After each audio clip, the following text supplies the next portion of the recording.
जय जय श्री राधे। चलिए कार्तिक महात्म का 11वां अध्याय शुरू करते हैं।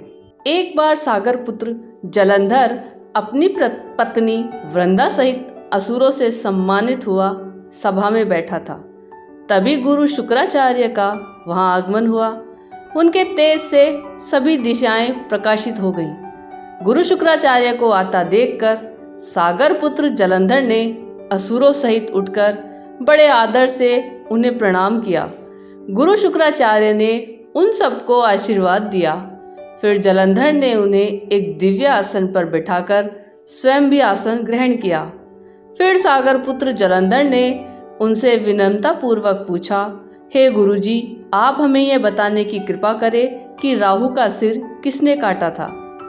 इस पर दैत्य गुरु शुक्राचार्य ने विरोचन पुत्र हिरण्यकश्यप और उसके धर्मात्मा पुत्र का परिचय देकर देवताओं और असुरों द्वारा समुद्र मंथन की कथा संक्षेप में सुनाते हुए बताया कि जब समुद्र से अमृत निकला तो उस समय देव रूप बनाकर राहु भी पीने बैठ गया।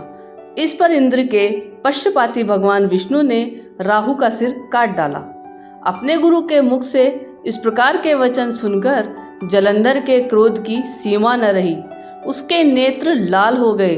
फिर उसने अपने धस्मर नामक दूत को बुलाया और उसे शुक्राचार्य द्वारा सुनाया गया वृत्तांत सुनाया। तत्पश्चात उसने धस्मर को आज्ञा दी कि तुम शीघ्र ही इंद्रपुरी में जाकर इंद्र को मेरी शरण में लाओ।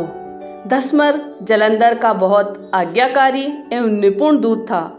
वह जल्द ही इंद्र की सुधर्मा नामक सभा में जा पहुंचा और जलंधर के शब्दों में इंद्र से बोला, हे देवता धाम, तुमने समुद्र का मंथन क्यों किया और मेरे पिता के समस्त रत्नों को क्यों ले लिया? ऐसा करके तुमने अच्छा नहीं किया। यदि तू अपना भला चाहता है तो उन सब रत्नों एवं देवताओं सहित मेरी शरण में आ जा, अन्यथा मैं तेरे राज्य का ध्वंस कर दूंगा। इसमें कुछ भी मिथ्या नहीं है।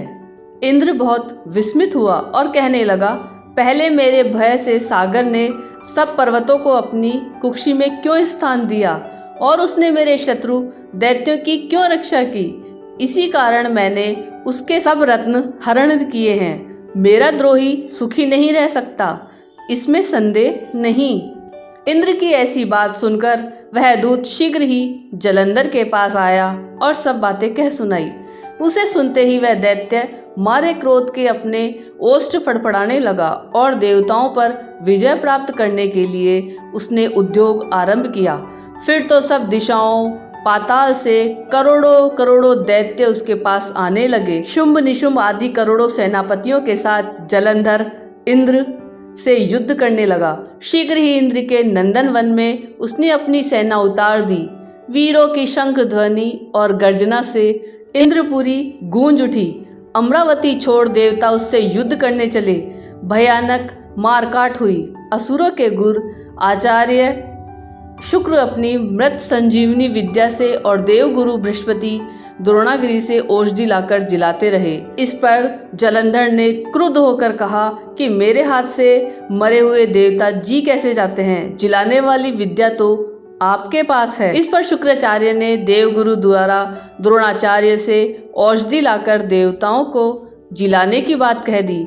यह सुनकर जलंधर और भी कुपित हो गया और फिर शुक्राचार्य जी ने कहा, यदि शक्ति हो तो द्रोणागिरी को उखाड़कर समुद्र में फेंक दो, तब मेरे कथन की सत्यता प्रमाणित हो जाएगी।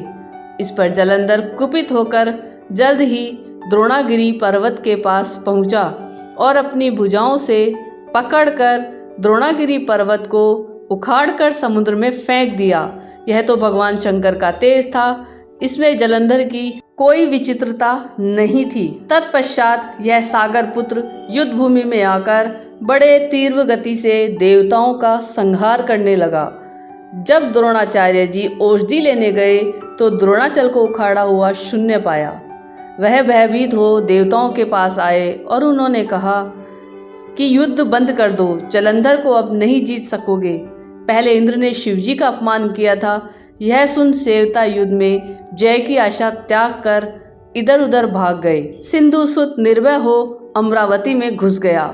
इंद्र आदि सभी देवताओं ने गुफाओं में शरण ली। ये आपको कैसा लगा ये कमेंट करके जरूर बताइएगा। चैनल पे नए हो तो सब्सक्राइब जरूर कीजिएगा। धन्यवाद।